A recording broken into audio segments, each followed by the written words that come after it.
Welcome, everyone.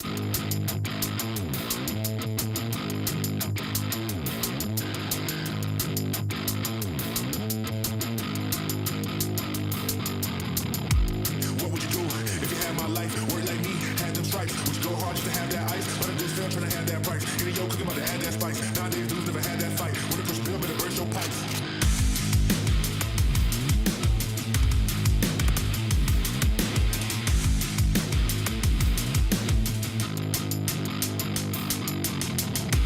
What would you do if you had my life? Work like me, had them stripes. Would you go hard just to have that ice? But I just fell trying to have that price. Any yo cooking about to add that spice. Nowadays dudes never had that fight. When it push bill, better burst your pipes.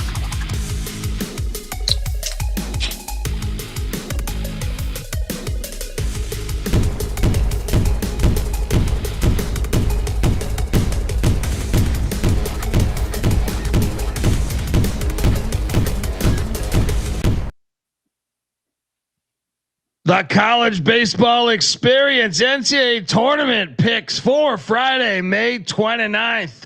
The Sports Gambling Podcast Network is brought to you by the SGPN merch sale. Yes, use the promo code USA for 25% off everything in our merch store. So do that. And remember, as always, folks, to let it ride. Hey, this is Derek Stevens. I'm the owner of Circa Las Vegas. You're listening to SGPN. Let it ride.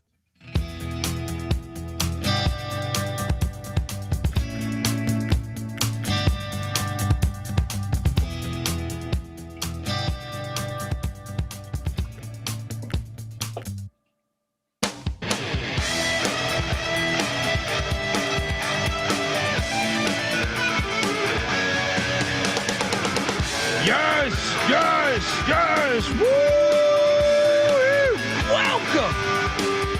Welcome to the college baseball experience. NCAA tournament. Day 1, May 29th. Holy shit.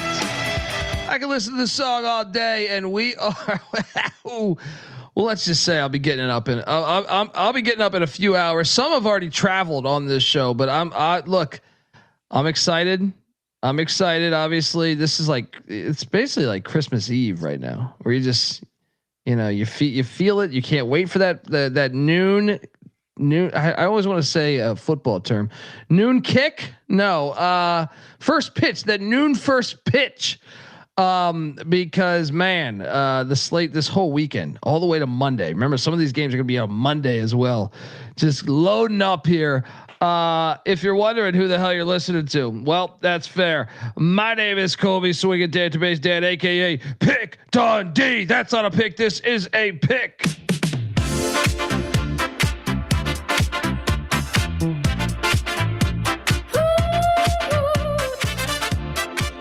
It's Pick Dundee.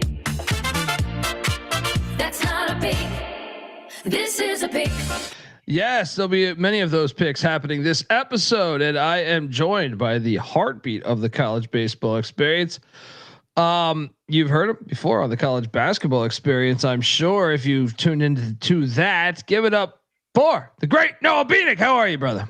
I'm doing great. Very excited for the games that begin tomorrow. We have a nice slate, I guess you could call it. Of the 32 first round Friday games, really only 15 are even touchable on the money line. Only like 10 are sub 200 for the favorite. So not exactly the best singular day this weekend to bet college baseball. I'm just very excited to get the NCAA tournament underway and be able to talk about it. Yeah, very excited. Yeah, I mean, some of the comments in the chat are already cracking me the fuck up. Shout out to the great GBO Farms. We are joined by, and look, some people are saying you motherfuckers are late. Once again, another late college baseball show. Can't rely on these piles of shit.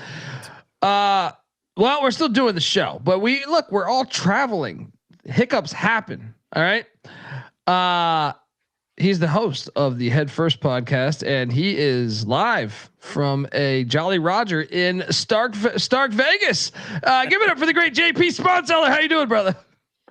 I'm great. Yeah, this is hand up my fault for being late tonight. 9.5 or probably around 9 hours on the road. But we made And a it to flight Stark yesterday, Vegas. right? Yeah, flight last night, 9 hours today. Finally made it. Yeah, Airbnb is. We had some questions when we got in, but we're starting to settle in now and feeling better about things. So yeah, we're getting Look, excited. look, I had some questions when I went to Stark Vegas as well. Right now, the games are great. The fan base is great, but wherever I went through in Starkville to start when I went the times I've been to Mississippi, one of the times I went to Starkville, maybe it was just the questionable neighborhood I was in, but I was like, where the fuck am I? Because I at one point I didn't see the university, and I was just like, huh, interesting. Yeah, So we drove by the baseball stadium just to like make sure we were in the right place. Yeah, we're all good now. that's always a good feeling when you travel. That's life on the road. You gotta love that. You gotta love that. Gotta look for our landmarks, you know. Yeah.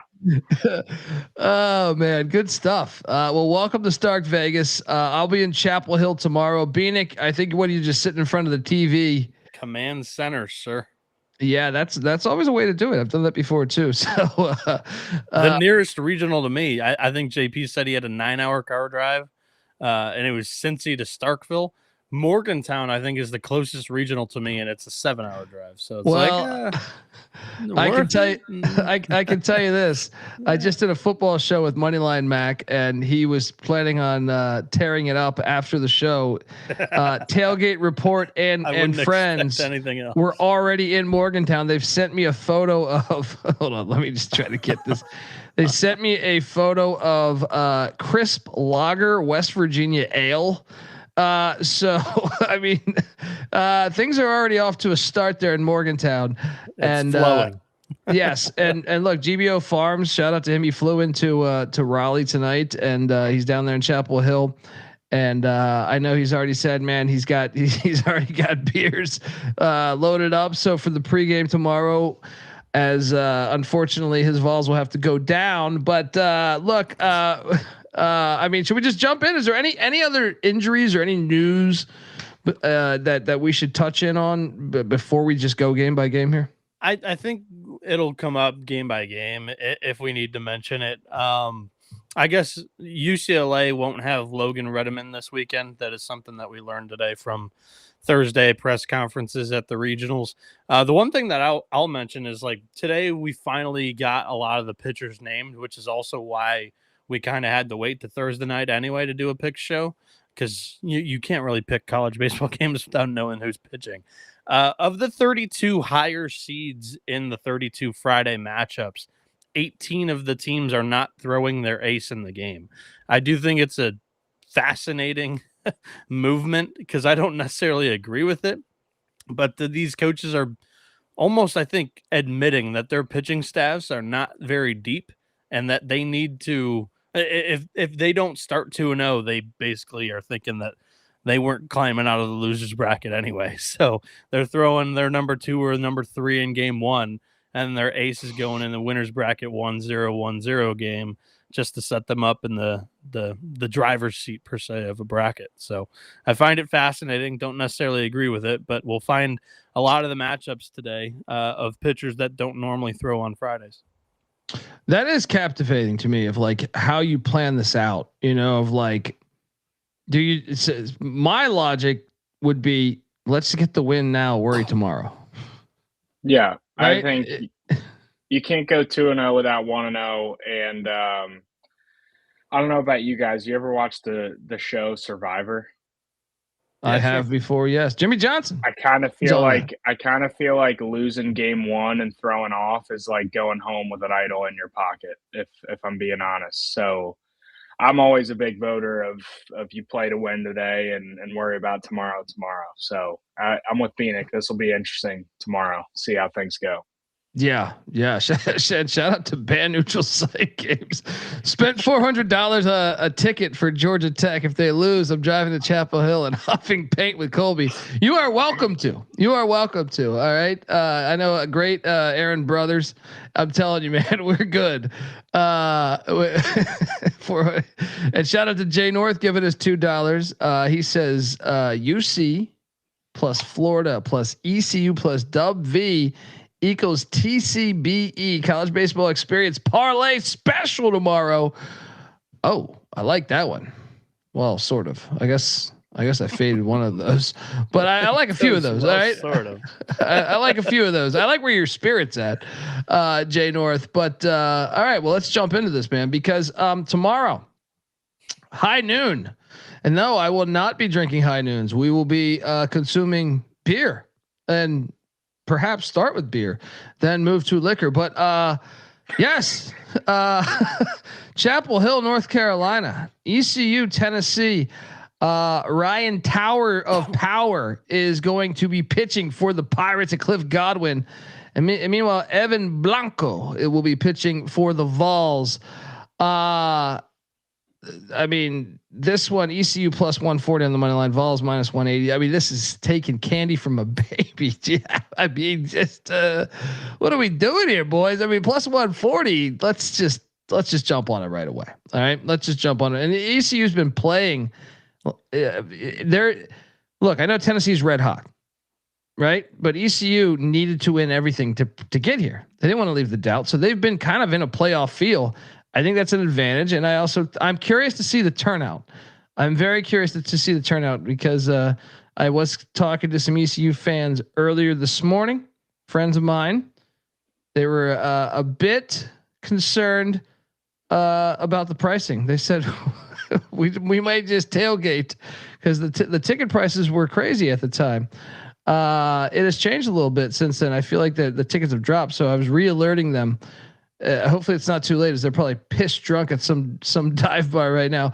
But anyway, Bieniek, why are you taking ECU, and why are you taking them as a future to win it all? Not taking the future to win it all, but I will take ECU in the specific matchup. I think the starting pitcher matchup is fascinating because of the 18 of 32 teams that I included as the higher seeded teams in the matchups, East Carolina's throwing off here too. Their typical ace, their number one, who's thrown on Fridays his entire career almost. Ethan Norby will not throw in this game. Part of that's because he came out of out of the bullpen on Sunday in relief in the American Conference Championship game. So Ryan Towers actually has better statistics on the season than Norby, which last 29.2 innings he's thrown, he's only given up 5 runs. That's a lot better than Evan Blanco. In 3 of his last 4 starts, he's given up 5+ runs in each. So I do like the Pirates here. I think they're ultimately always a scrappy bunch in tournament play. And I recalled it last podcast we did during the regional picks. East Carolina bombed away on Liam Peterson last year in the opening game. Who's one of the best pitchers in the country, and they made him exit in the second inning. I do think that ECU could possibly do that again here against Tennessee, and this should be a relatively 50-50 crowd. East Carolina, I do trust their fan base and showing up and making an impact. I'm all over East Carolina here, JP. I do need to ask Colby, do you want me to save your Pirates here and go on the Vols? Just because I hate if we're all on. That's a good point. Please take the Vols for GBO Farms' sake. That's a great point. That's a great point because if we're all on ECU, then I'm going to be huffing more paint than I realized. You're going to be huffing paint. Yeah. I'll start my pick with this. This East Carolina team, I think we saw, like when I was playing against them in 22, 23, very strong teams. Obviously, we're kind of favorites to host super regionals at that point. And last year, I feel like it was the first year where it was like, this was a bad season. They were not that good of a team. And you still saw them, like Bieniek said, beat Florida twice, make a run at that Conway regional. against a Coastal team who's Dude, in the it national was tied up championship. in the fucking 8th inning, man. We should have got that game, but what was it, like And, a grand slam from Thorndike to yeah. No, I just think, and even in those years, they were really good. They were at like a 20-game win streak going into the end of the season. Like, they always find a way. Cliff Godwin, you can say whatever you want about him. He always finds a way to get these guys playing their best baseball at the end of May. And watch out for the Pirates, but I'm on the Vols tomorrow. And the Vols have been hot too, though. I mean, to add to your Red credit hot. of that, they've been hot with the bats. And obviously, they didn't win the SEC tournament, but I still think they've closed the season just one of the hotter teams within the SEC. Colby, play our lock music. Let's go. Come on, Pirates. Where's the song? Yeah, I know. And it was. I'm glad that you took Tennessee. I can rejoice now for a little bit because I was like, oh boy. That's because when you're at East Carolina, you go for it every time. Or you don't coach at East Carolina, you don't come to East Carolina, you don't play at East Carolina with a weak heart. Write it.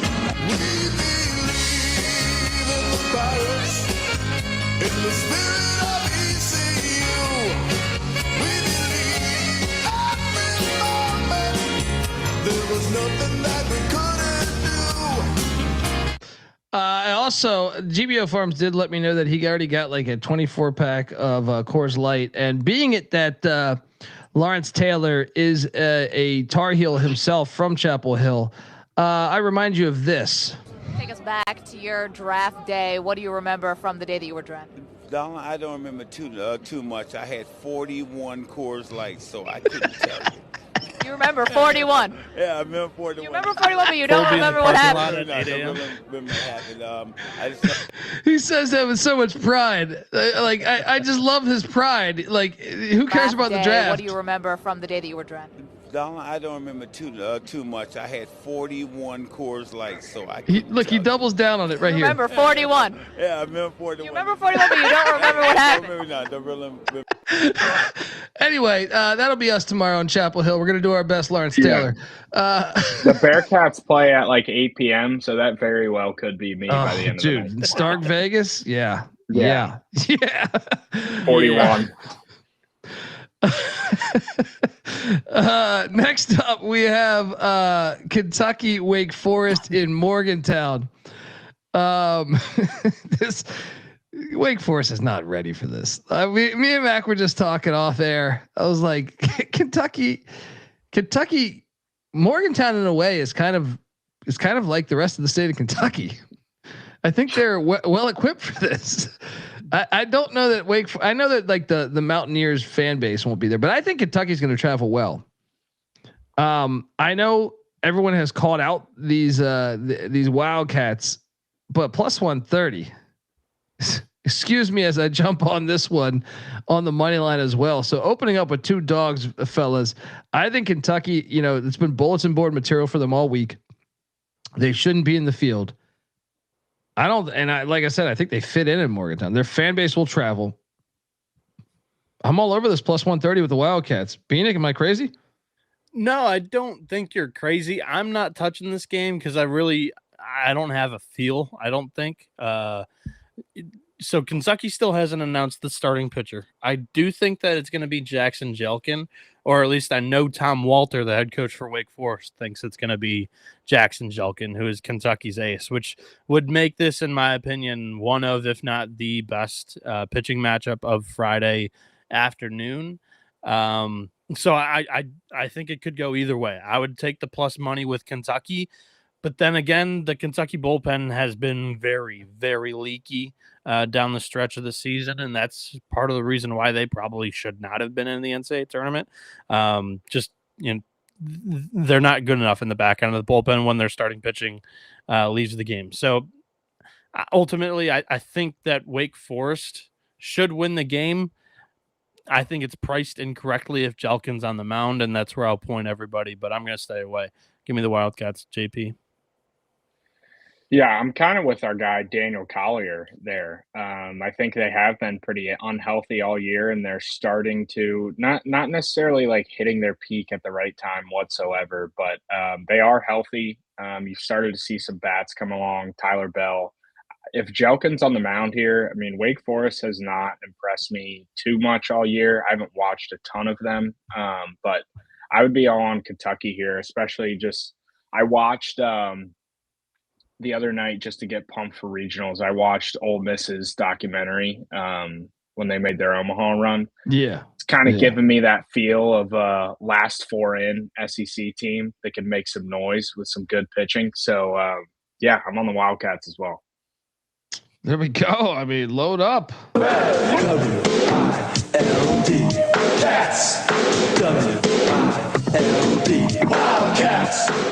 So, all right. Well, I feel better about that one. If I get that one wrong, okay. I mean, it sucks because plus 130, but at least my heart won't be broken. Next up, let's jump over to the Flaming Libs of Liberty taking on Boston College. Liberty at minus 125, BC at minus 105. Flaming Libs going with Ben Blair. Ben Blair. Tell me about Ben Blair, Bieniek, because I have not watched much Flaming Lib baseball. I caught a few games, especially in the tournament. But tell me about Ben Blair. You got any info on Ben Blair? Yeah, I think Ben Blair may be the best pitcher in this regional down there in Athens. Very unorthodox kind of delivery and arm angle. He's a bigger guy, but he kind of hunches over and then he's kind of a crossfire. So it's a really tough look for the average hitter that's not necessarily seen something like that before. He's thrown 87.1 innings on the year with 106 strikeouts and just 17 walks. And then I do think that AJ Colarusso is in the conversation of the second best pitcher in this regional. However, he's thrown two really bad starts in a row to Georgia Tech and Miami. I mean, that's 1-2 in the ACC and most talented offenses. So he's kind of gotten rocked against teams that you would expect to rock him. Liberty just averaging 7.3 runs per game, which is pretty average when you compare him to the rest of the field of 64. So I do think that Colarusso could have a bounce back outing. I'm going to take you to one of my locks. Give me the under 10.5. I do think that Blair, Colarusso combined for like 14, 15 combined low scoring innings. The bullpens relatively clean, are going to need to, be used, I think, in what should be leverage innings, a tight game. Both of these teams feel like they probably should need to win this game to be in that winner's bracket against Georgia, because you cannot, I don't think you would be able to come through the loser's bracket in this thing. So yeah, that is hilarious. So yeah, I'm locking up that. I'm trying to cover up the light. I'm trying to cover up this day. I got pizza grease all over my hands from the car ride, so I can't get the light on my screen right. So I'm trying to just cover it up with my head. There you go. Well, I mean, what is it about Vegas really hates Boston College? And they were correct on the hate in the ACC tournament, as I noted. I'm going to continue to follow the Vegas hate. I'm going to go with that Jerry Falwell jerk off in the morning. No, in the corner type of in the morning, I guess too. But Flaming Libs, I'll follow Vegas's path on this one because I haven't watched. I've watched way too much BC baseball, but I'll tell you this, man. I was at two of those BC games in Chapel Hill where they actually probably at least one of them for sure should have won. The other one, like, I kind of felt like if not for errors, they would have won as well. So I have seen way more of BC than Liberty, but what I'm a little surprised with the odds. Are you guys a little surprised with these odds? Not really. I seriously think, and I know we talked about like preseason how there are no trap games in college baseball, and Vegas is just still stupid in college baseball. I think they've gotten a little better. I've noticed this year, and I've fallen into a couple of those traps. I think this is kind of one where anyone who doesn't know or hasn't watched is gonna be on the bigger school in Boston College here at close to plus money. So I think that could have something to do with the odds. But yeah, I don't know. I also think too, if Bieniek thinks it's going to be an under, I think Boston College is more of an offensive team. I know Colarusso is very good, but I think they just would favor better in an offensive matchup. So I'm also on the libs here if Bieniek's thinking it's going to be an under close scoring game. Yeah, I'll jump on the under too, Bieniek. I'll follow you there. Yeah, let's go. Yeah, I mean, interesting matchup there. Folks, want to tell you that the college baseball experience is part of the Sports Gambling Podcast Network. Check out our merch store sale going on right now from now until 4th of July. Well, use the promo code USA. You're going to get 25% off everything in our store at store.sportsgamblingpodcast.com because we love America. Check it out. Promo code USA. All right. Sportsgamblingpodcast.com. Click store. Same in the app too. Or you could just go to store.sportsgamblingpodcast.com. But do that. And remember, as always, to let it ride. We're also brought to you by Bracco Sportsbook and Casino.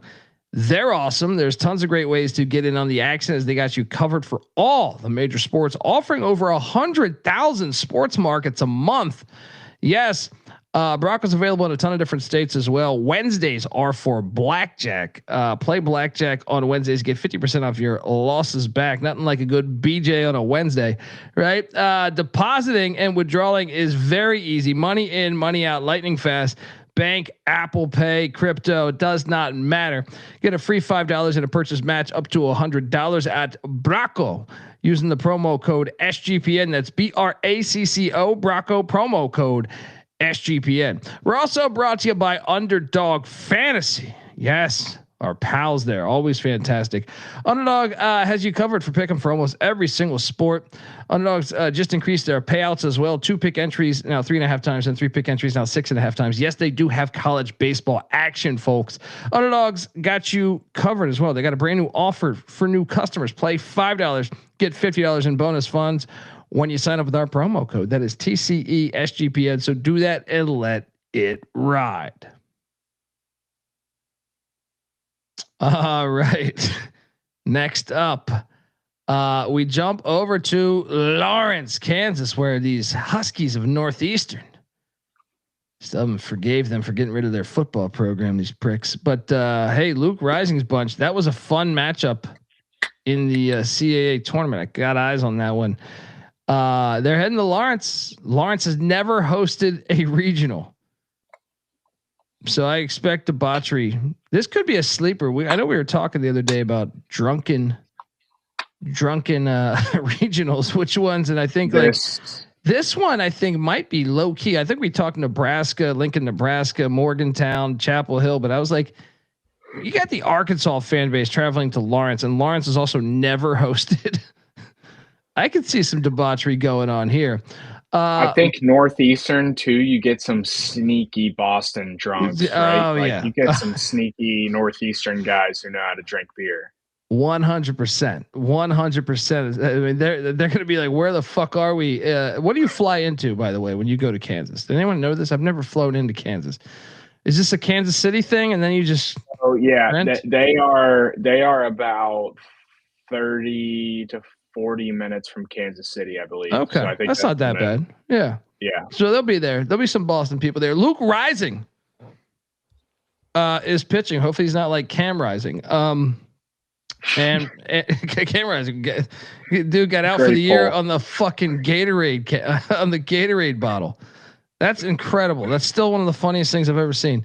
And so they're heading into Lawrence. Luke Rising pitching. Dominic Vogel, is it? Vaguely. Yeah. Way off. Samsonite. I was way off. Swami Swanson. So the run total sitting at 11.5. Northeastern plus 180 on the money line there. Kansas minus 238. Let me ask you something. Is there a shot Kansas could be a little tense being it the first time they've hosted the regional? To quote our great departed friend, Mike Leach, feeling good about themselves, with their fat girlfriends eating fish sandwiches. You know what I mean? So is there a shot that maybe there's some value on Northeastern being it? Cause I love a good dog. is the sun going to be rising on Luke? Colby, I listen to every press conference that I can get my hands on.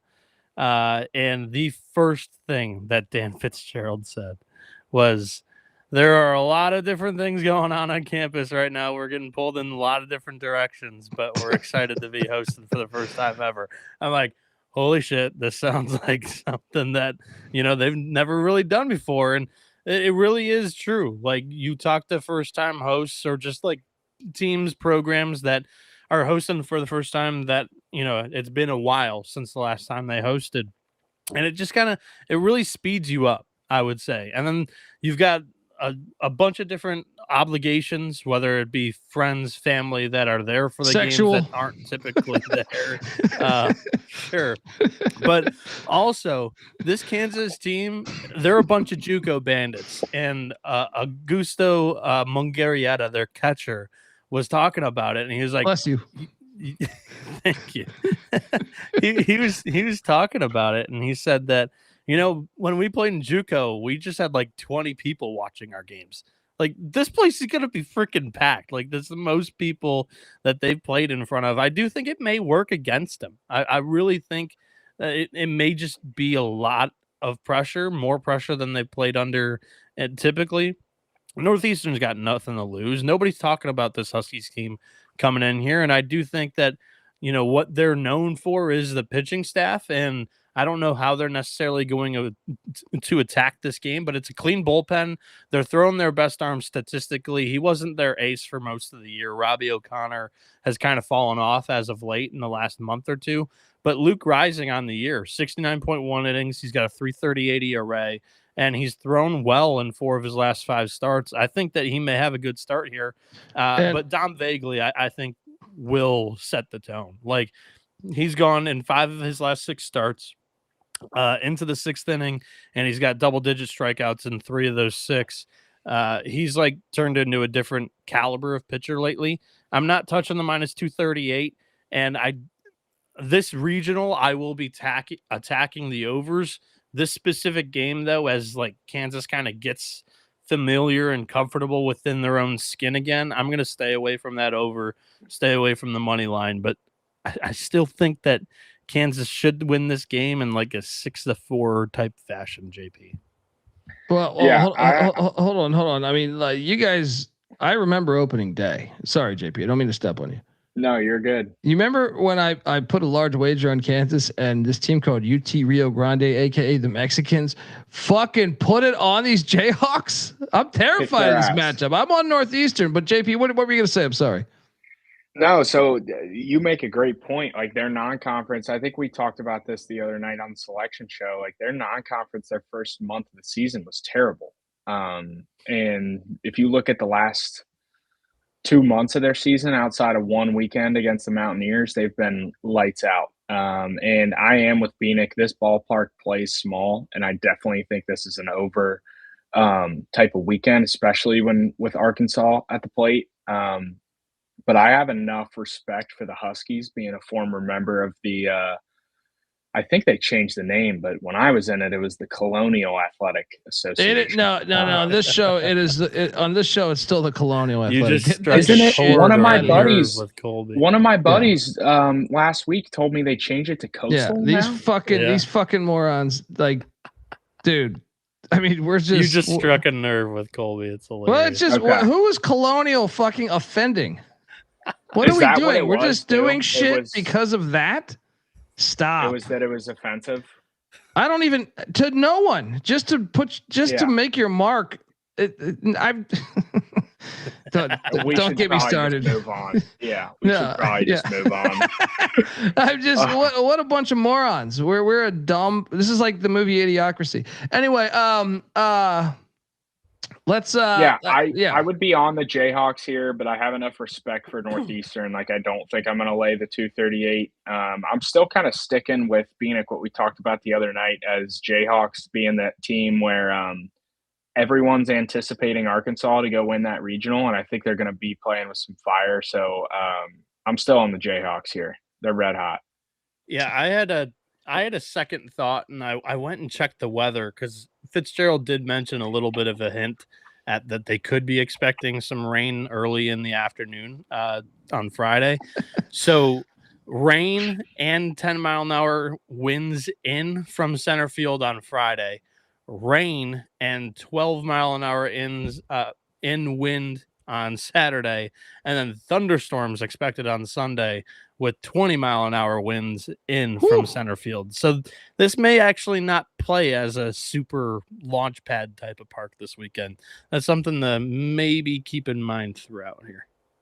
Interesting. Yeah. To say, because when I saw Kansas, Arkansas, I'd be probably jumping on the over no matter what it was. So. That was my gut feeling too. Yeah, so I mean, I want 3 of 4 dogs here, folks. I'm not going to relax now. Next up, we got South Carolina Upstate plus 154, taking on Oklahoma State there in Tuscaloosa. Brent Stooks. All right, put your Stooks up. All right, let's go, Brent Stooks, as he's taking on Ethan Lund of Oklahoma State. Oklahoma State's minus 200. I don't know if I really want to get minus 200. It's not really. I think Oklahoma State's my play because that's my future in this conference. I don't really want to take anything really in this game. Sell me on the total maybe. Bieniek, what are you doing here? I think if you're looking to play the total, I would go over. But this is Oklahoma State. Like I would even say run line or nothing here. Stooks enters the game with a 5.42 ERA in 73 innings. And he's been okay lately, not anything world beating by any means. And Oklahoma's starting their ace. They're not taking Upstate for granted whatsoever. Of all the teams that I would have thought would throw off, Oklahoma State was one of them. So I am a little bit shocked that they're not going with like a Hudson Barrett or a Stormy Rhodes here. But Oklahoma State, I do think, probably should be favored by more than just minus 200. And I think a run line here would be fine. And in this type of game script, I think it's Oklahoma doing a lot more of the scoring than Upstate. Because I do expect Lund to go 6 or 7 with about 3 earned against. And that's not enough to get to the over. So you would need Oklahoma State to just do work. It's probably run line or nothing for me here in this regional. And Lund on the year, by the way, for those that are curious or just want to know, 77 innings, 127 strikeouts. I just think that he's going to mow down Upstate, JP. Yeah, this one's simple and easy for me. First off, I'll never take an Oklahoma State under for maybe the rest of my life. Definitely not the rest of 2026. But yeah, I'm on the run line here, especially minus 200. You should be able to get minus 1.5. The Cowboys are not messing around. They're throwing their dude tomorrow against what I believe to be a lesser opponent in USC Upstate. And the Cowboys are also playing some pretty damn good baseball down the stretch here. Scary lineup. So I think they could potentially take advantage of some of the pitching, especially late in the game. Yeah, it's only minus 1.5, minus 120. That's I'll jump on that. It's pretty solid. Honestly, I'll grab some action there. Yeah, that honestly, from what I saw scrolling through, that might be one of my more favorite bets of tomorrow. Honestly, yeah. Blaze, lock. Yeah, triple lock. Blaze, your call getting swept at home on the last conference week. What is that referring to? He's talking about Kansas. It was the second to last weekend. They beat BYU the last weekend. West Virginia, who was the second place Big 12 team, swept them. So. They lost to a really good team. Yeah, they got swept, but they bounced back and won the conference tournament. So yeah, I think they're playing good right now. Yeah, they're doing just fine. And they smoked W in that championship game. So they beat them by like 13. Yeah, let's and we're triple locking up Oklahoma State for the record. Friends through eternity, loyalty, honesty will stay together through thick or thin. Friends forever will be together. We're up top 'cause we play to win. Next up, we are jumping over to the Citadel. Catch it plus 135. There is Andrew Buffkin Sounds like that's got to be on Urban Dictionary, right? Just hanging out with this gal. She gave me a great buffkin. Anyway, they're taking on the Oklahoma Sooners. Sooners are laying or minus 175 there. This is one. So judging by what we were just talking about, so you would not define the Citadel as hot, even though they just won the SoCon as not the favorite. Yeah, winning 5 straight and ripping through as a play-in team. Okay, but yeah, I mean, look, this is what where's this is Atlanta, right? Yeah. I to me, I'm gonna jump. Am I crazy for just going with all these dogs? I'm gonna take a shot at the Citadel plus 135. Yeah. Yeah. I just want to start with, like, to your point, as is the conference tournament hot? Like, for an SEC tournament, like he mentioned Vandy, yeah, maybe not, but like for a team like this, who you just said had no chance at making the tournament unless they rattle off 5 straight and run they were playing with house money this weekend, and they're rolling that same attitude into this weekend. So good point. Yeah. I just think it is a little bit different here compared to maybe like some bigger schools. Like, I would consider a team like this somewhat scary to play. Yeah, I'm jumping on that plus 135, man. I mean, look, Oklahoma's been, to me, every time I've met. Now, to be fair, I've probably watched 10% of their games this year, 15% of their games, but I've never been blown away by the Sooners this season. Bieniek, am I a maniac for jumping on yet another dog? No, I don't think you're a maniac. Oklahoma has played really rough baseball the last, I don't know, month and a half, 2 months. But the Oklahoma team that I saw opening weekend was a damn good baseball team. And I can't get the image of LJ Mercurius in the non-conference out of my head. This is a guy that got taken to the woodshed by the best conference in the country, and SEC play. His ERA was really rough. But in non-conference, Oklahoma State, 5.1 innings, 1 earned, 12 strikeouts. Coppin State, whoop-de-doo, but he had 7 strikeouts, 5 innings, no runs.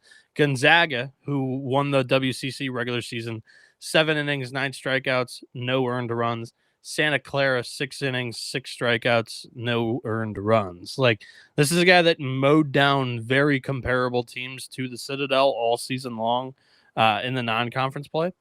And I fear his stuff playing up against lesser competition. Couldn't he be a little shook though after all that conference play? No, because he still had like strikeout stuff. He for whatever reason just got hit around by SEC offenses, but sitting behind the plate for specifically his start, like, he kind of blew me away a little bit. Like, I wasn't expecting him to be as good as he was, and I do think that I'm willing to pick Oklahoma because I think that his stuff could play up in a game like this and against an opponent like this. For this specific total, I don't feel confident in it one way or another.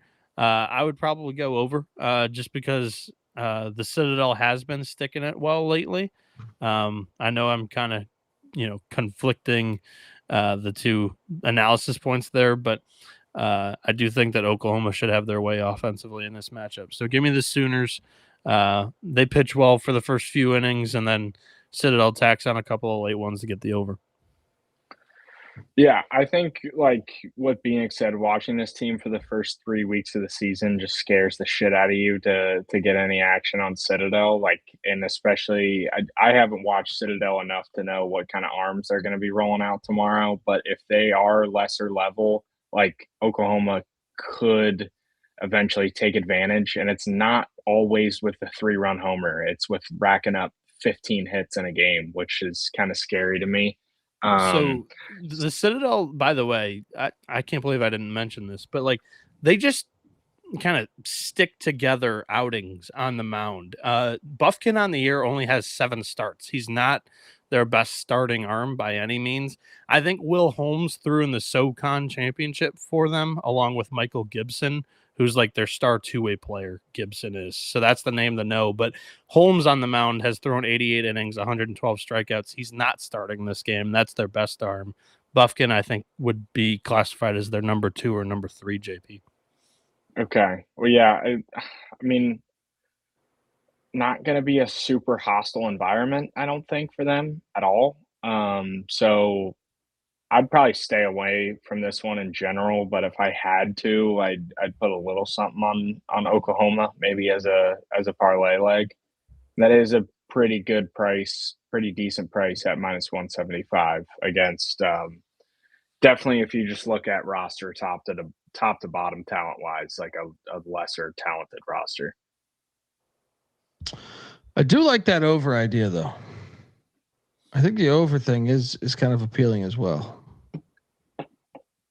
So, because you also got to think, like, one thing to think in these games, say you get a really big lead offensively, like you are going to kind of test your bullpen a little bit and save some of your good bullpen arms for that 1-0 game. So that's where you can see like these overs kind of take off. Is say Oklahoma gets a 5-0 lead, they are not throwing their best guy out of the pen there. So that's a good just point. Something to note.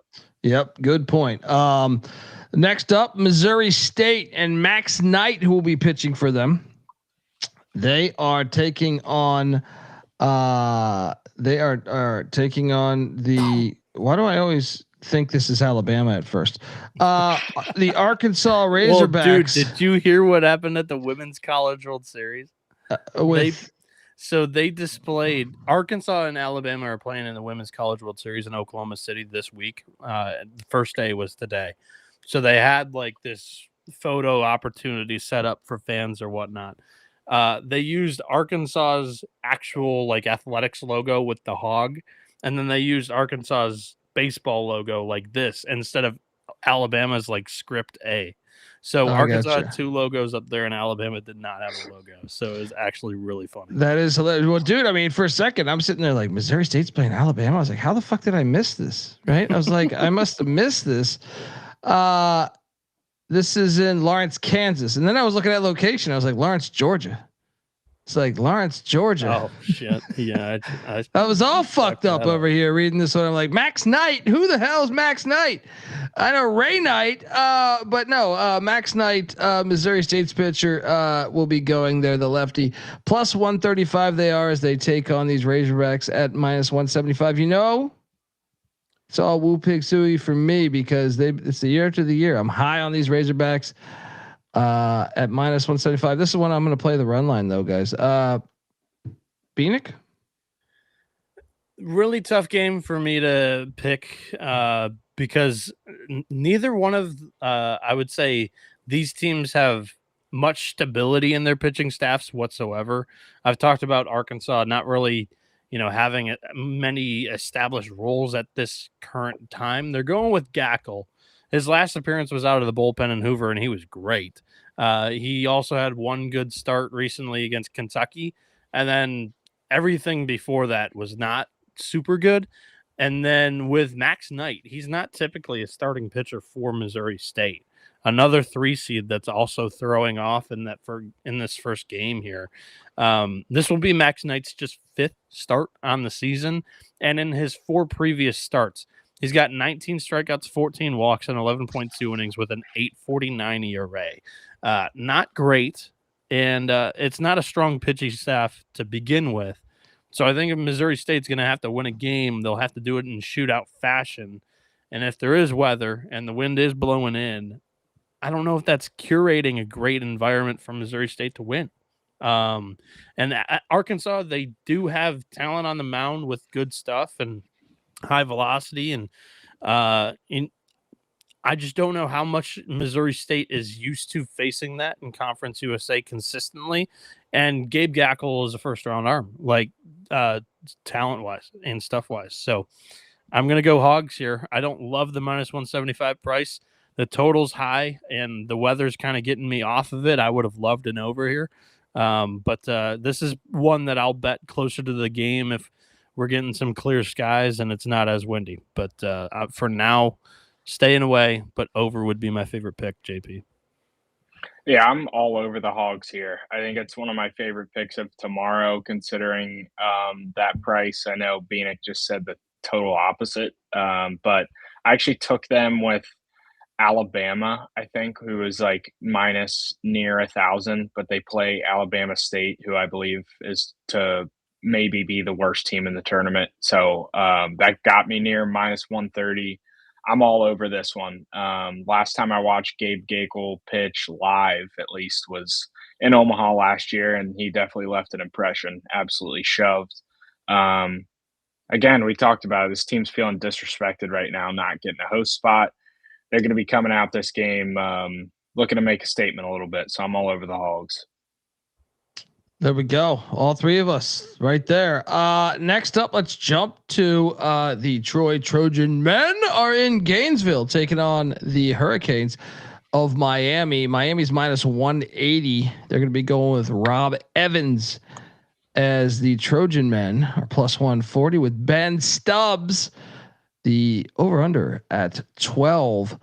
I actually have not really entertained the thought of betting this one. My gut would tell me Miami just because I'm taking them in the sprinkling that regional price. I don't think I'm actually going to touch this one. I think I'm going to sit back unless you guys drop some hard intel on what I should be playing here. Bieniek, what are you doing in this matchup?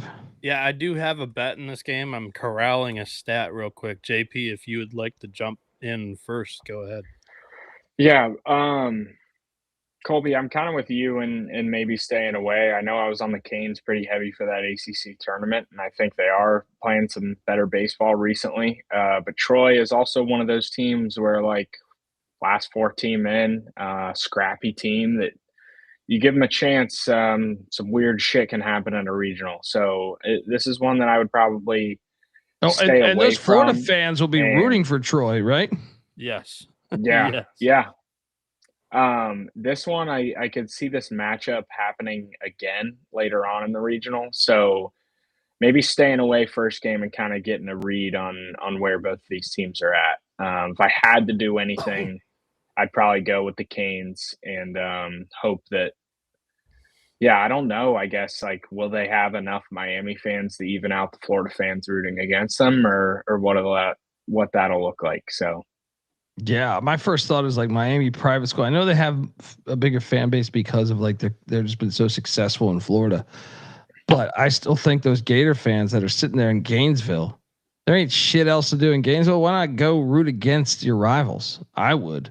If I was in school there, or just not even, I know it's school's out for summer, but if you're working at Billy Ray's Tacos, you know what I mean? Like, you're just sitting there saying, might as well let's fuck the Canes. Let's go root for these Trojan men. Bieniek, have you found your stat? Yeah, I have. So Troy is starting Ben Stubbs. He's recently been their Friday starter. Statistically not their best starter, and definitely not over the last month. In his last 6 starts, he's got an 8.40 ERA. I love Rob Evans, who's Miami's starting pitcher for this game. The southpaw for the Canes on the season in 14 starts has 93 strikeouts, just 28 walks, a 3.20 ERA in 81 innings. And I do think that just offensively, Miami has a damn good offense. We were just talking about how they roughed up AJ Colarusso and in his last start. I do think they're a top 3 offense in the ACC. They average 8.5 runs a game, which is 15th in the country, compared to Troy's 6.8, which is 126th. I do think that Troy's going to have to play from behind in this one early and often. Give me the Trojans. I'm going to lock this up, or give me the Hurricanes. I'm going to lock this up, either single or as a parlay piece at that minus 180 if it climbs. But I'm all over Miami here. I love it. Bieniek going in on the Canes. It's all about the U.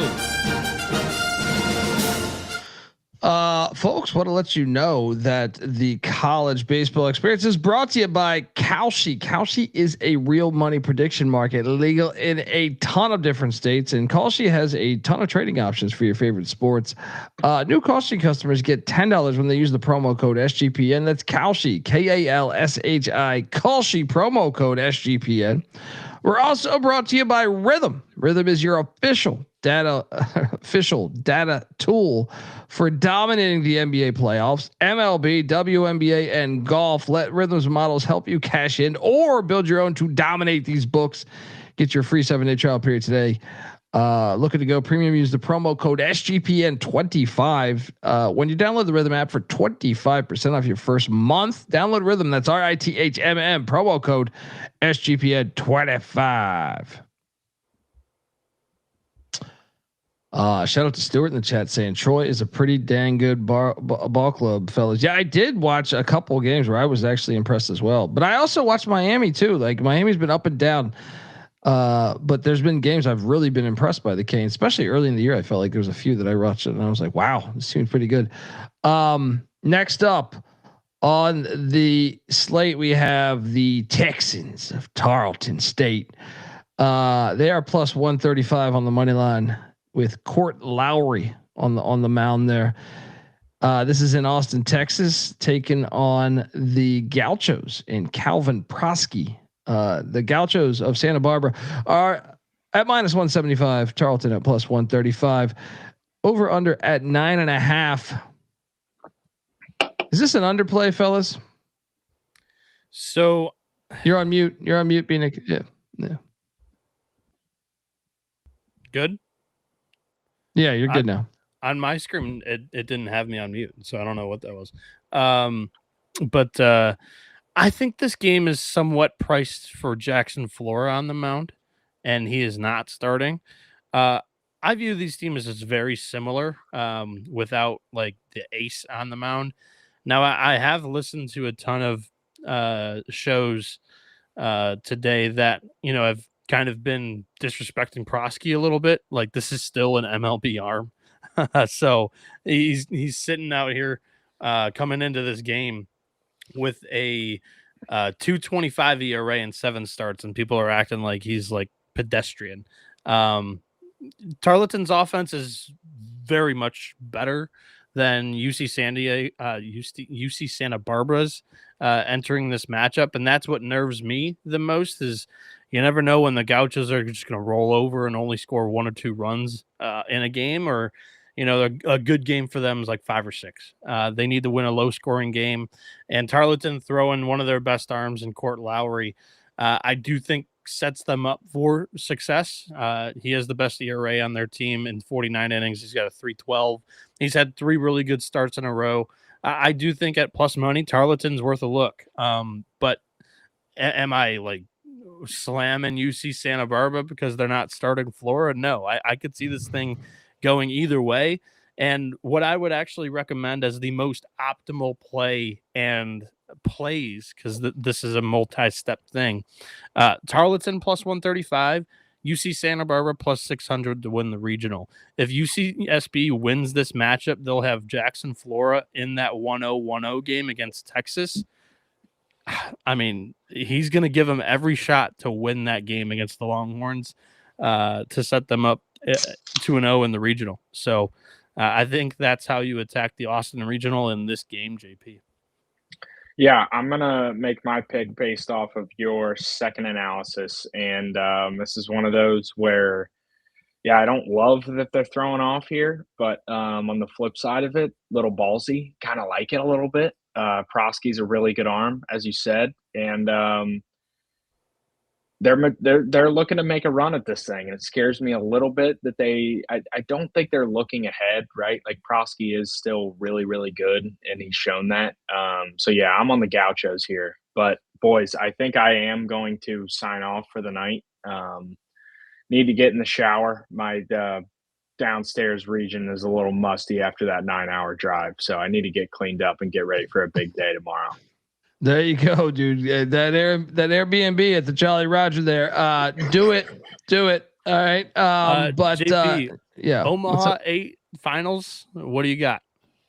Ooh. Am I putting you on the spot? You might be, because I don't know what the super regional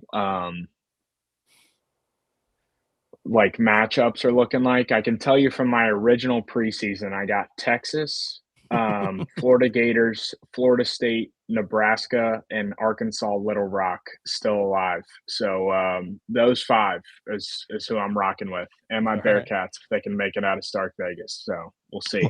Let's go Trojan men. All right, brother, man. Well, enjoy, stay safe. Don't get arrested, or actually get arrested. It's good content for us. Yeah, man, appreciate you hopping on after that travel, and then enjoy Stark Vegas, man. Yes, absolutely. See you, no boys. doubt, brother. Take care, man. We'll have more in the coming days, but man, Tarleton, Santa Barbara, fascinating. And Bieniek, did you like the over or under on this? It's a very tough pick. Because I do think it's pretty low because they were expecting Florida to throw. At the same time, I want to take the over, but the Gauchos sometimes deny participation in that. So I'll say under. Tarleton wins like 5-2, or Barbara's winning like 3-1. So. Yeah, I'm on the under too, man. I think that's the play I want to do, but I'm kind of intrigued by the Tarleton angle, but I don't know. I'll stick to the under at 9.5. The Pussy Pack of NC State heading to Auburn, Alabama to take on the very shiny Golden Knights of UCF. NC State, obviously a lot of speculation, much like Kentucky. They shouldn't have been in the field, they say. Anderson Nance going to be on the mound. They're minus 120. As UCF's throwing Camden Wicker.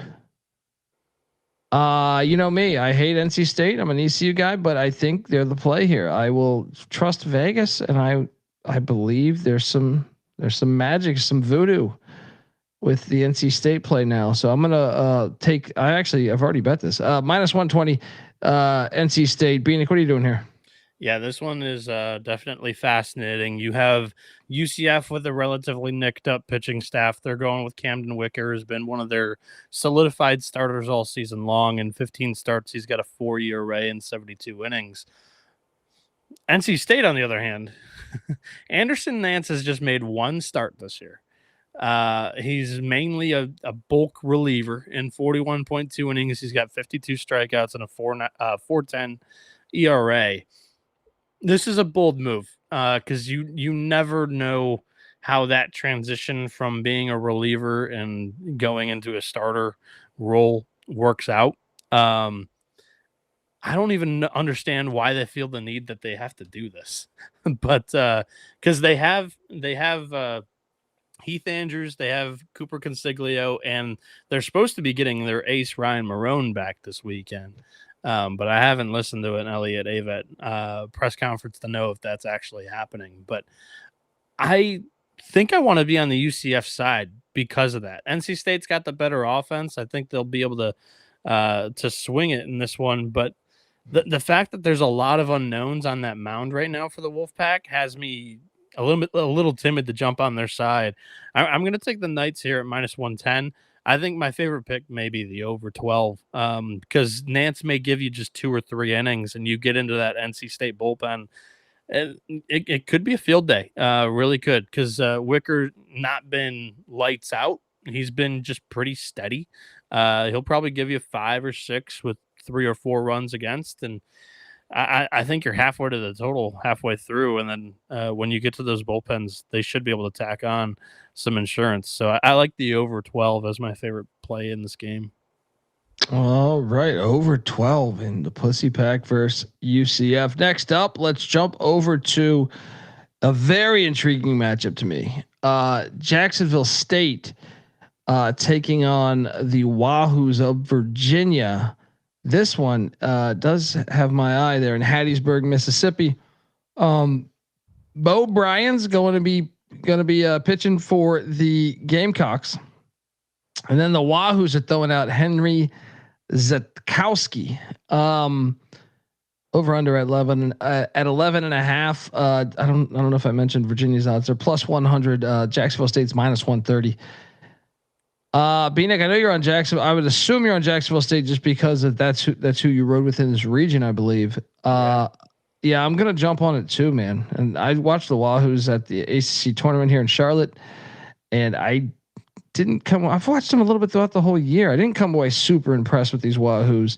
But what are you exactly doing here? So yeah, I was pretty confident in Jacksonville State, all throughout the week, until like Bo Bryans is a very good pitcher. He's just not been their typical Friday starter the entire season. That's been Eli Pillsbury, but yeah, Bryans on the year, 14 starts, 62 innings. He's got a 3.63 ERA. He's a really good arm. Zetkowski, though, he's really found a second level down the stretch of the season. He started off the year very rough, but 5 straight very good starts in 61 innings as a starting pitcher. He's got 76 strikeouts, 18 walks, and a 4.52 ERA. Both offenses are really good here. I do think that this is probably going to be a little bit of a higher scoring matchup between the two. And that's not because of the park. Pete Taylor, I think, for the most part, plays pretty big as a pitcher's park. But I don't have as good of a feel as I thought I would coming in. The Jacksonville State move has thrown me off a little bit for a little bit of a loop, because I think they have a good enough pitching staff to not throw off. But the fact that they're not going with their typical Friday guy has me second guessing here. But I do think Jacksonville State will win the game, but not confident with either the money line or the total here, Colby. Interesting. Okay. Because I think I'm still going to ride Jacksonville State here. I haven't done it yet, but I think that's the play. Shout out to Landon. Says best of luck to you guys. Yeah, I mean, that's surprising because I thought you were going to be all over Jacksonville State. Next up, we have the Raging Cajuns, which I'm high on. I'm in on. Do I double down? As they're pitching Cody Brash against the Cincinnati Bearcats. They're Stark Vegas. This is obviously where JP is. He signed off before this game on purpose. Nathan Taylor is pitching for the Bearcats there. The total's at 10. Raging Cajuns plus 124 on the money line. Bearcats at minus 160. I mean, I have the future. I don't know if I want to jump in on it, Louisiana, and double dip. Yeah, that's kind of my thought process on the Jack State game too, by the way. Double. I mean, because you add up, you're just like, damn, I got all this money locked up in it. But I'm not going to back away from my pick because there's a reason why I took the future on the Raging Cajuns. So give me the Raging Cajuns. The total's at 10. I'm intrigued on your thoughts on that. But what are you doing here? Yeah, I would have loved to have known JP's thoughts on this specific game, but we kind of knew that it would be these two arms together. There's no surprises in this matchup whatsoever. And he was talking relatively highly on his Bearcats. I will say the last time we saw this team play, they played like shit. The infield kicked the ball around I've never seen a Jordan Bishel defense play as bad as they did the other night against Arizona State. But Sun Devils were hitting rockets left and right off of Nathan Taylor. But they're kind of atom balls. Plays should have been made to get them out of the innings. And they just spotted Arizona State too many outs. And that game got ugly quick. So I'm curious to see if Cincinnati really, comes out with a little bit of an attitude as they typically play with, and have a little bit of a big bounce back effort in this one. Nathan Taylor, again, didn't have his greatest start, definitely got hit around by his definition in his last game, but on the season in 15 starts, he's thrown 84 innings, 112 strikeouts, just 23 walks, and a 3.86 ERA. He's one of the best starters in the Big 12 this year. And their bullpens kind of found their feet a little bit. That's been the biggest question mark. You look at Adam Buczkowski, Dominic Morrow, and Chad Brown. I like them having the clean bullpen with their ace on the mound in this specific matchup. Where I do think they'll get exposed in the weekend is that pitching depth. And Louisiana has it. They have arms and plentiful arms. So I think Louisiana can make a little bit of a run through the losers bracket, whereas Cincinnati wouldn't be able to. And Friday night, JP talked about it. Nathan Taylor looking to set a program record in strikeouts. I think he gets it. I think he has a good night and a bounce back effort overall for the team. So Cincinnati minus 160 there. I do think this goes under. That would be my favorite play here. Both of these arms, very good. Louisiana's offense isn't anything to ride home about. And I think that Brash could be able to keep Cincinnati down in low scoring just enough for this under to come through. So I think that would be my favorite pick is the under 10. All righty. Next up, let's jump over to Cal Poly. I know this says Texas State and USC, but it is Cal Poly, Virginia Tech. In Los Angeles there, Jackie Robinson Stadium there in Westwood. Griffin, is this accurate here?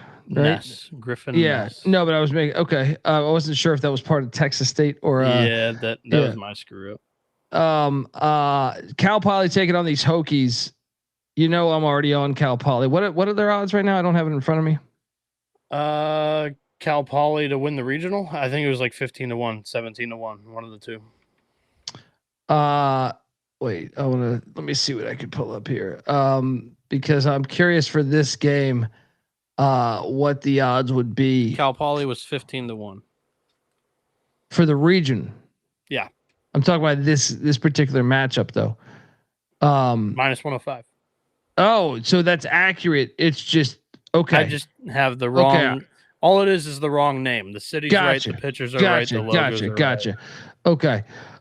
So Cal Poly minus 105, Virginia Tech minus 125. Yeah, I'm on Cal Poly here, man. I know Real Money Kramer I think is going to be in the house, but from the Sports Gambling Podcast. But look, the Hokies got to go to fucking Los Angeles. That is extreme travel, right? And Cal Poly, I think the Big West, they got guys. So back in my future here, I'm a double dip on this one. Give me the Mustangs and that John Madden blood money they got going here. And shout out to Psycho Seminole. Appreciate the coverage and work y'all do, not only in the postseason but in the regular season. Thank you, man. Thanks for tuning in and best wishes with your Knowles. Bieniek, what are you doing here? I'll take the credit. Thank you for tuning in and saying that, but it wasn't even nearly my best year regular season coverage wise. I was traveling all over the place this spring. So, but I do appreciate the kind words there. So quite a surprise for Virginia Tech. Their ace is not healthy, not able to start this weekend, and Brett Renfro. So they're throwing Logan Eisenreich, who's just made 4 starts all season long. In those 4 starts, he does have a 3.79 ERA. He's been all right. But on the season, he's not been one of their better arms. It's another surprise kind of starting pitcher to begin a regional for one of these teams. Another move that I don't really agree with. I'm all over Cal Poly here at minus 105. I don't mind double dipping. I think they've got the better offense. I think they've got the better arms starting on the mound in this matchup. This is one of my favorite plays of the day. Give me Cal Poly. Let's go. And this is where I remind people, if you didn't catch us on the Sports Gambling Podcast, me and Noah were on the episode there talking college baseball with them. I know this is going to sound crazy, but that plus 1,500 Cal Poly to win the LA regional, right? I know UCLA is the number 1 team in the land, number 1 seed. But parlay that 900 minus 1,000, so that's not even being considered as a play, Well, and then you parlay that with UC Santa Barbara, who we know is not pitching their. So, like, to me, that you throw $50 on Santa Barbara, Cal Poly, little love for the Big West, Central California coast. $50 will get you $6,000 over on DK. Why not? Why not? Just a little bit. What are you doing? That's bullshit money anyway, right? Like, come on. We know we got Cal Poly winning already. Santa Barbara's not pitch. You said it yourself. If they get this win and then they're taking Texas, they're taking on Texas, with their ace, like then they're in a great spot potentially to come out on top. Just throwing it out there. If you're asking me total here too, I think I would take the over 10.5, but Cal Poly money line. Let's go. I'm with you. Texas State, they are taking on USC in College Station. I'm kind of intrigued by this matchup here because Texas State, they believe they beat A&M once, almost beat them the second time, or almost beat them the first time. They're plus 200 on the money line. USC, obviously, their record against great competition has been weak. Grant Govil going for the Trojan men. Totals at 11. USC is minus 270. Texas State's plus 200. It's in fucking College Station. How much of an advantage is that for Texas State, Bieniek? I think it's a bigger advantage than no advantage. Like I think that there's going to be a little bit of a contingency of Texas State fans there in College Station. That may help a little bit. I don't know if it's needle moving for me, but I don't think that it'll be an empty ghost town like some of these regional games are. Yeah, I'm intrigued on this one, man. I mean, I don't have a play in this, but like if I was to play this, I'm not playing minus 270. What's that? I will add this too. So was it you or Kramer talking about all the Aggies' weird traditions for Texas A&M, right? Yeah. So one of them for baseball is the 12th man, as it is for football. Their team captain, they're not necessarily their best player. Sometimes it's the best player. They give him the number 12 for the season. So was it 2022? They went to the College World Series, and the guy that wore 12 was Ryan Targach. His brother Titan Targach is on Texas State. So I do think the home crowd will love the Bobcats here too, just for the games that they're not playing against. Yeah. And so look, I'm not going to play minus 270. I'm just not. If you're asking me what to do here, I would sprinkle Texas State. Now I don't feel incredibly about this one, but I just think I'm not laying this. How about you, man? What are you doing in USC's regional price? I have this here. Let me just load it up. It is plus 210. I love the under here. It's one of my favorite plays of the day. Under 11 at minus 110 currently over there at DraftKings. I don't think the market's caught up quite yet to Ryan Marquardt. For most of the season, he's been a reliever, and he's been okay in that position. They kind of promoted him to being a rotation arm, and there may have been an injury or two that kind of propelled him into that spot, but since he's made 6 starts, 22 innings, 37 strikeouts, 10 walks, a 119 ERA. He's been very, very, very good for Texas State in this role. And this was a Bobcats team that, was really struggling in the starting pitching development. So he's really solidified them early in the weekends. Grant Govel's been outstanding all year. He's thrown 87 innings, 84 strikeouts, just 11 walks. He does not walk anybody, and he has a 287 ERA. I think we have an elite pitching matchup against each other with two offenses that are average to poor. So I think the 11 is way too high, and it's high because Marquardt's only got like 25 innings to his name on the season. So with that, I like the under, and I think that Texas State could be feisty here. The plus 200 is somewhat interesting, and it's more interesting than USC minus 270.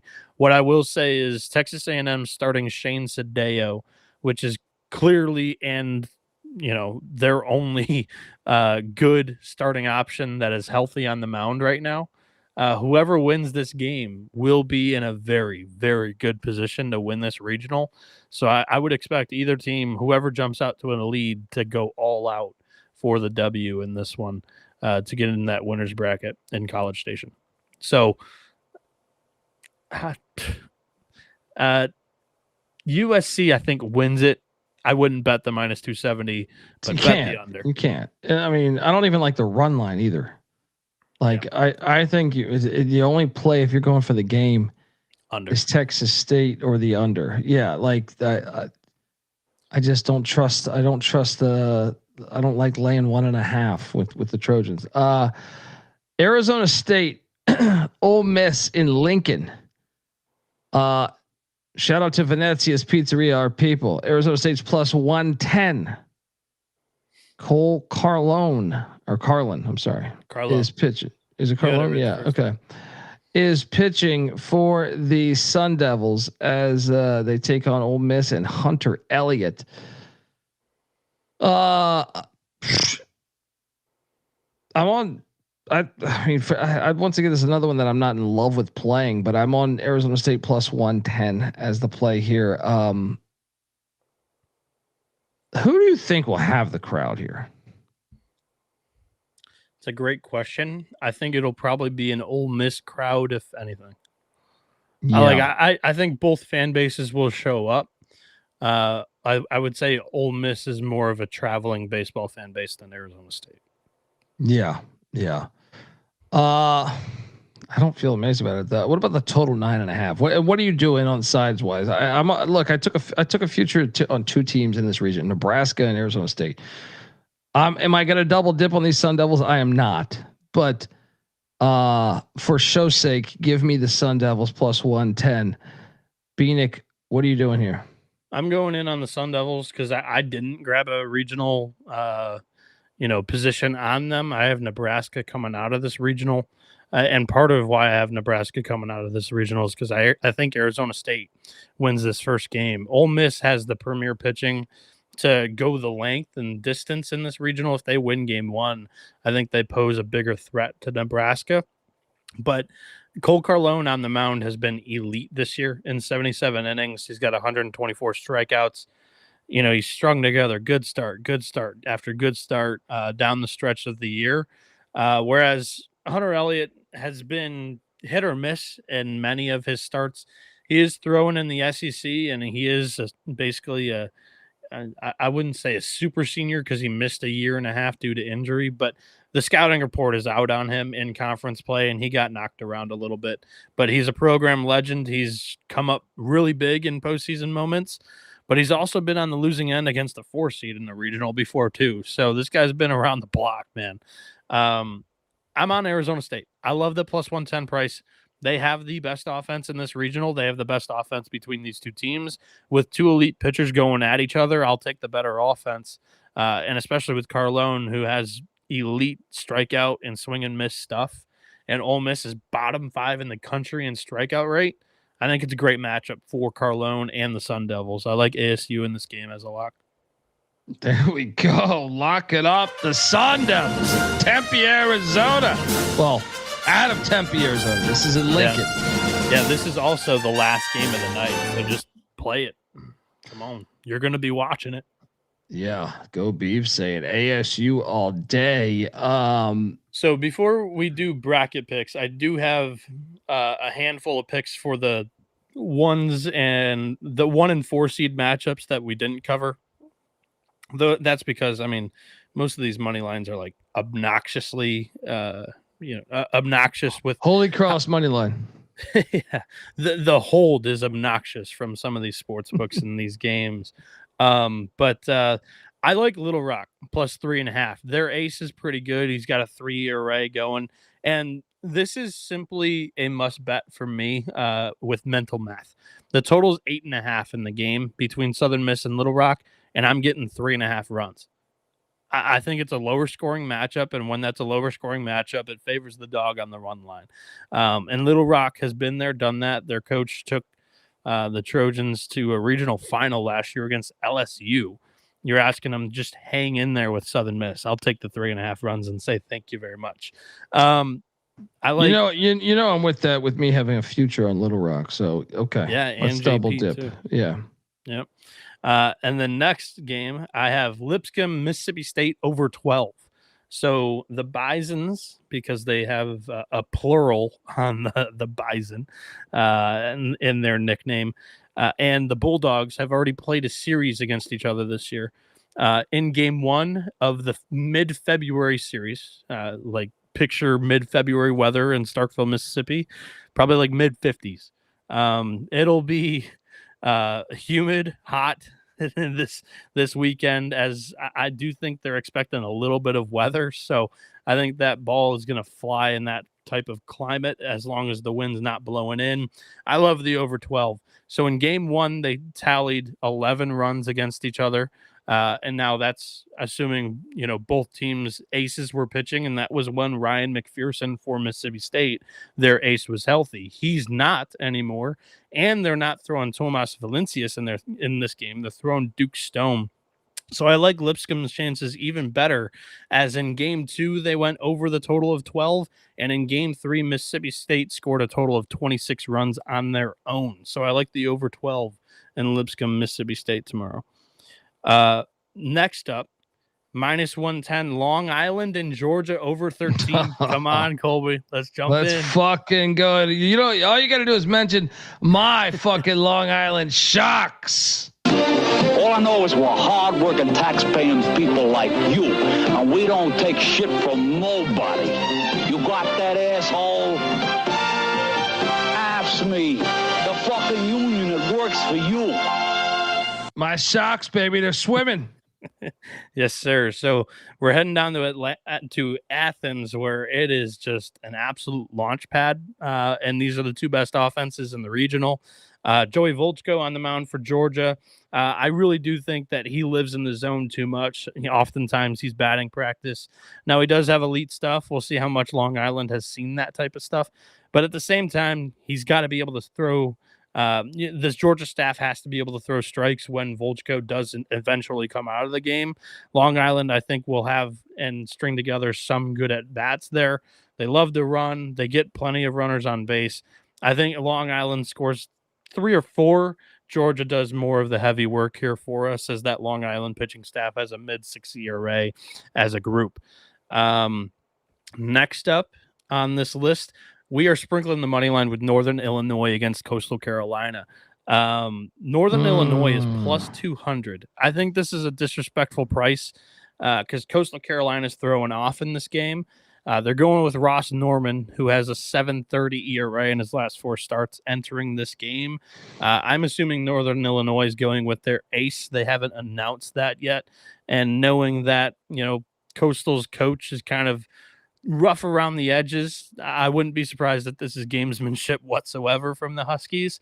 And they've played really good baseball down the stretch of the season in the MAC, which had 2 teams just on the outside of the bubble in the NCAA tournament. I think there was a really good league this year. So I'm sprinkling a little bit on the Huskies. I think the market's slightly overrating the national runner-up from last year in Coastal Carolina. And that wraps up my plays in the games that we didn't talk about. There we go. No, someone was in the chat talking about UIC being dangerous for the Jackets, getting 7.5. Yeah.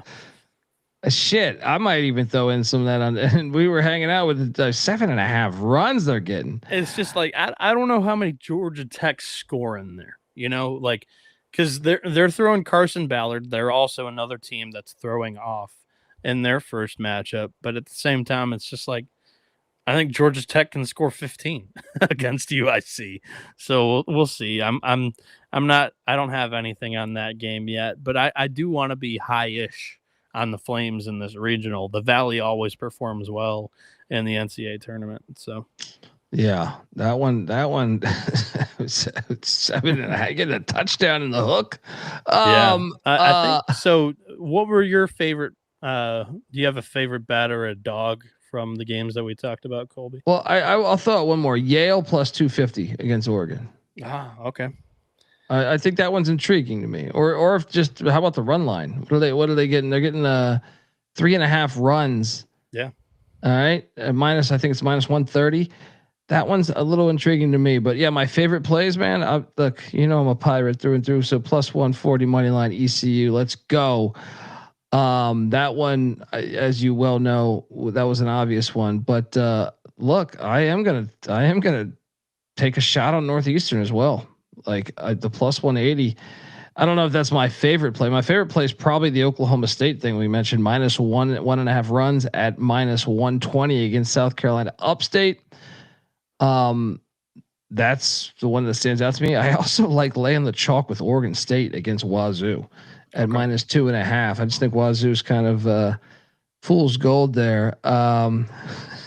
So my favorite play tomorrow is a little bit more expensive. It's chalky. It's Miami -180 against Troy. Cheaper. I like the total in Texas State USC under 11 at -110. And then my dog that I like is Arizona State +110 against Ole Miss. Do you have your bracket ready and in front of you? I do. Let's have some fun. Wait, I thought I did. Wait, okay. I can read mine first if you'd like to buy some time. Yeah, go for it. Go for it. Read yours first. Tailgate report. West Virginia versus the Prison. Currently $105 for standing room only for this Friday night kick. But the question is, how can Moneyline Max stand if he can't even walk at that feet? Great point. Great fucking point. How do you want to do this? Just just rip through. We don't need analysis. We already did our regional show, you know. So this is the bracket. Obviously, I took a future on Cal Poly. We know that's crazy, right? We know odds wise that's crazy. Yeah. But I do have UCLA advancing there. I have them taking on West Virginia. So chalk all the way. I do not have Southern Miss coming out of there, even though I love Southern Miss. So Stuart in the chat, I know he's a big Southern Miss guy. I've always been a big fan of their athletics. I just think it's a tricky spot with a couple of the opponents there. I have Jacksonville State coming out of there, even though I took the future on Little Rock. As you saw, I do like Jacksonville State against the Wahoos as well. So there's that. Then I have them taking on the Florida Gators. Look, I took the future on Miami. There was no way I could play Florida with their odds, but gun to my head, I think Florida's coming out of there. I have East Carolina winning the Chapel Hill region. Yes, that is a biased take. The next region is the College Station, I think, is next. So I have I actually did go with A&M to get out of here. Okay. Like I will say this, that is the one I feel least comfortable with so far. Then after this, I have Nebraska coming out of it. So going chalk on those two. And then I do have Auburn. So actually chalk city besides ECU there. And so in the south part of that bracket, yes. Then on the other side of things, sorry, it's dark in here.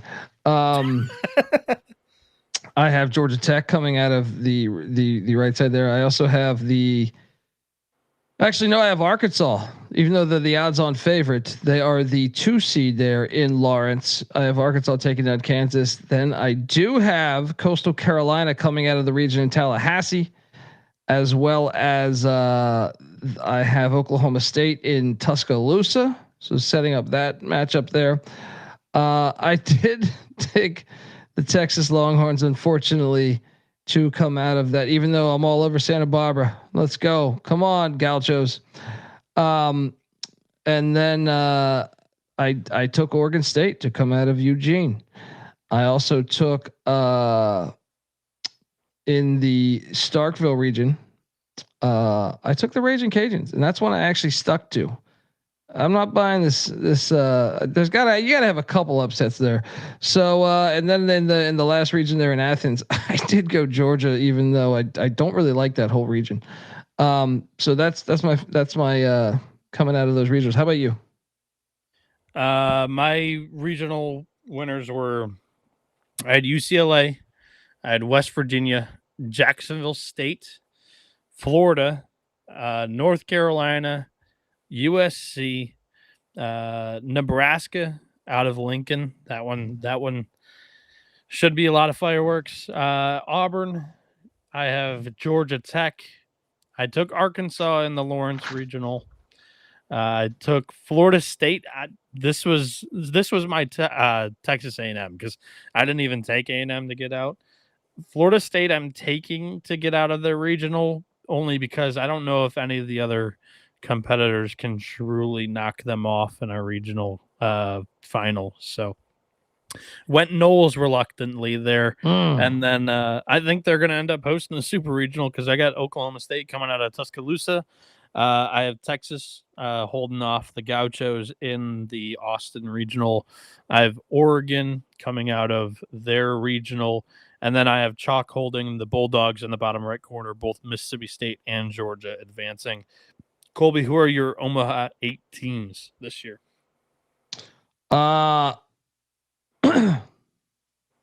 West Virginia.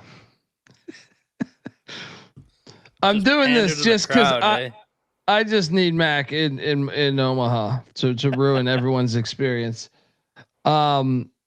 I then took the Jacksonville. So look at this: Jacksonville State, West Virginia, Nebraska.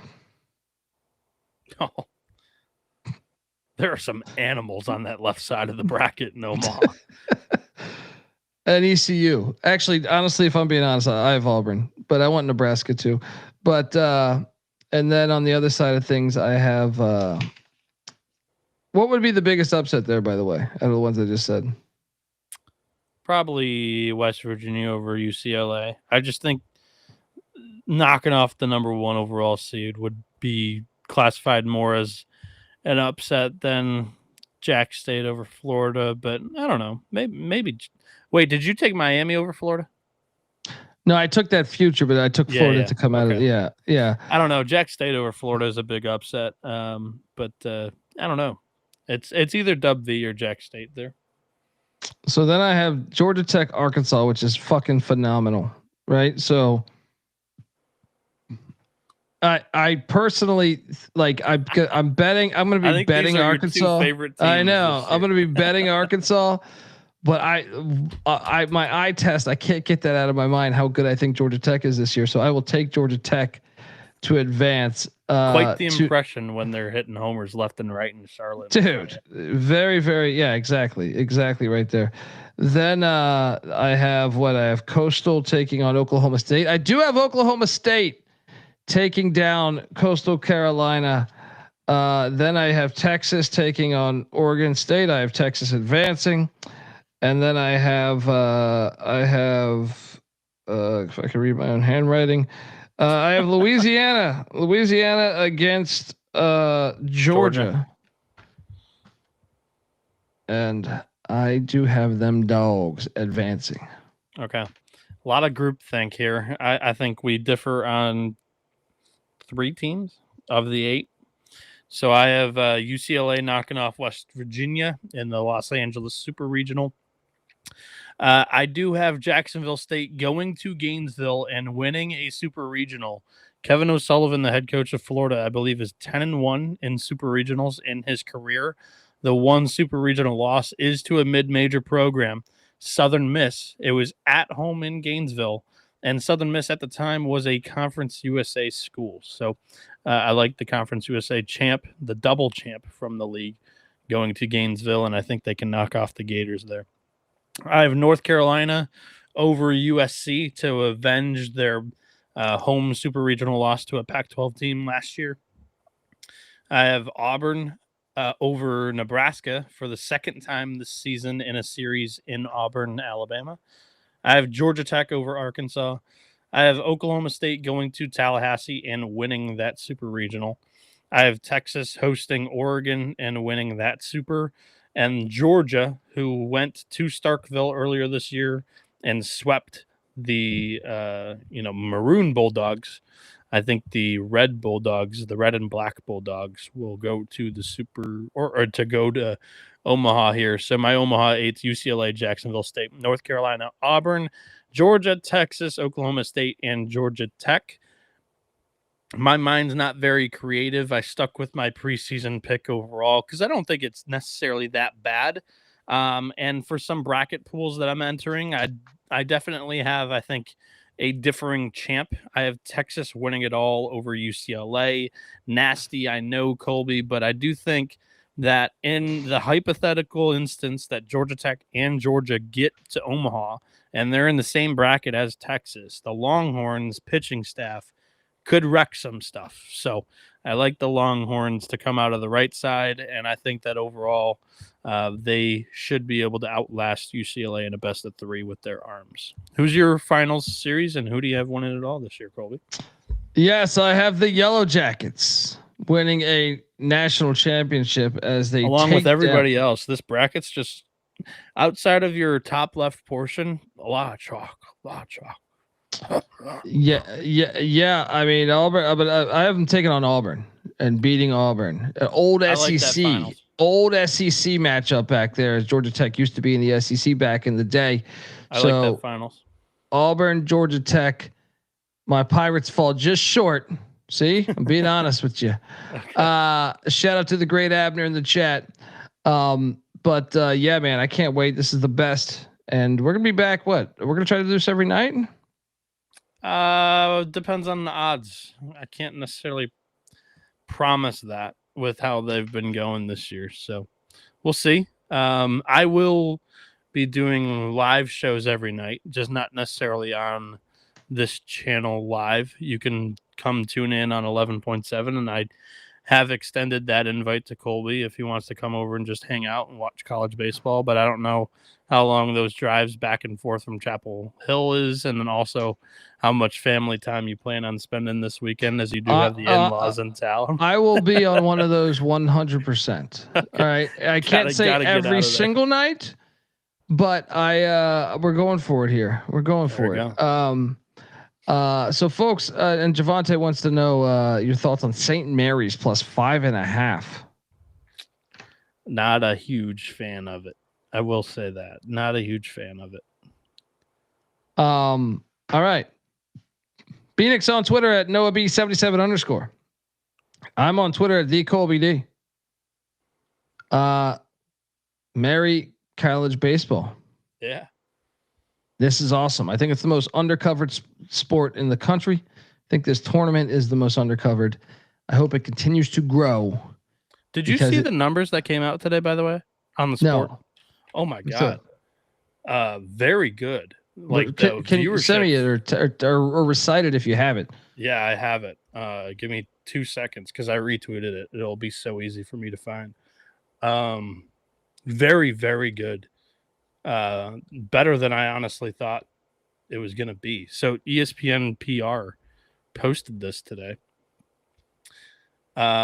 So on the season, 1.1 billion minutes consumed of college baseball, and viewership's up over 49% year over year.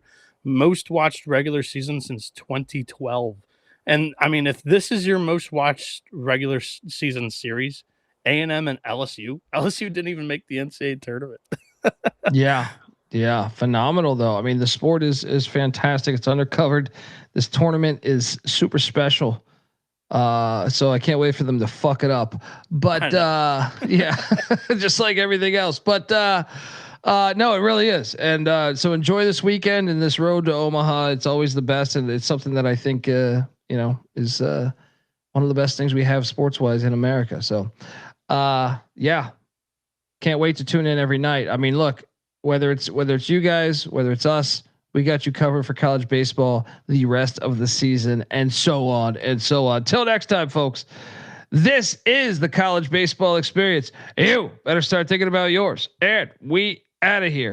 Run and shoot. We can really run and shoot.